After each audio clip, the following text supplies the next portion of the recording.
হেই friends, অনেক দিন ধরে অপেক্ষা করছিলাম। অ্যাট লাস্ট এই পার্সেল দুটো এসেই গেল। এই পার্সেল দুটো আমার এসছে ফ্লিপকার্ট থেকে।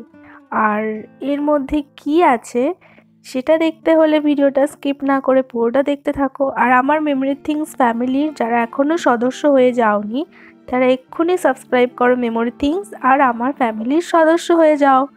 তো প্যাকেট দুটো এখন আমি কাটছি খুব সাবধানে, যেন ভেতরের জিনিসটা কেটে না যায়।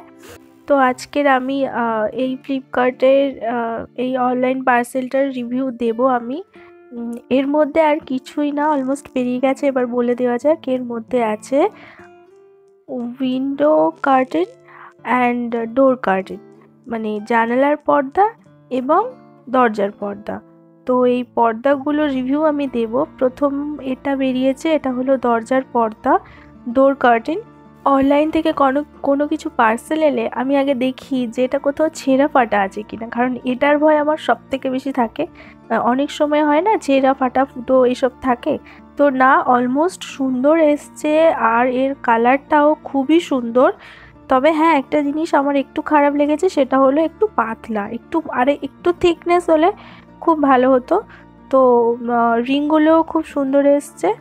অলমোস্ট প্রাইস অনুযায়ী এটা ভালো এসছে, খারাপ আসেনি।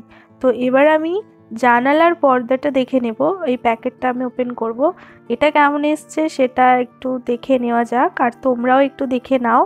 তো নেক্সট টাইম যদি তোমরা এরকম অর্ডার করতে চাও ফ্লিপকার্ট থেকে, তোমরা তাহলে নির্ভয়ে দিতে পারো। তো এটা হলো, ওয়াও, কালারটা খুব সুন্দর এসছে। খুলে ভালো করে দেখছিলাম আমি যে এটা কোথাও ছেঁড়া ফাটা নয়, না, একদমই সুন্দর এসছে, একটুও ছেঁড়া নয়, ফাটা নয়, ফুটো নয়, কিছু নয়, পুরো একদম পারফেক্ট। আর এই রিংগুলোও খুব সুন্দর এসছে, এই দেখো। প্রাইস অনুযায়ী খুব ভালো এসছে, দারুণ এসছে। আমি স্যাটিসফাইড। এবং রেটিং যদি আমার দেওয়া যেতে বলা হয় তাহলে আমি এই জানালার পর্দার রেটিং দেব 10-এর 10, কারণ এটা পাতলাও নয়।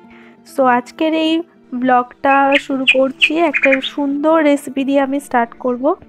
রেসিপিটা হলো স্পাইসি মশলা চিকেন। তো স্পাইসি মশলা চিকেনটা কীভাবে আমি বানাচ্ছি সেটা তোমরা পুরোটা দেখো ভিডিওটা, একটু স্কিপ করো না, তাহলে বুঝতে পারবে না কোথায় কোন স্টেপে কি দিলাম। আর এই শুরুতে এটা স্পাইসি চিকেনের কিছু না, এটা জাস্ট একটু চিংড়ি, একটু মাছ, এটা আমি আলাদাভাবে ভেজে নিচ্ছিলাম। তো সেইটুকু ক্লিপও চলে এসছে, তাই এটা আর আমি কাট করলাম না।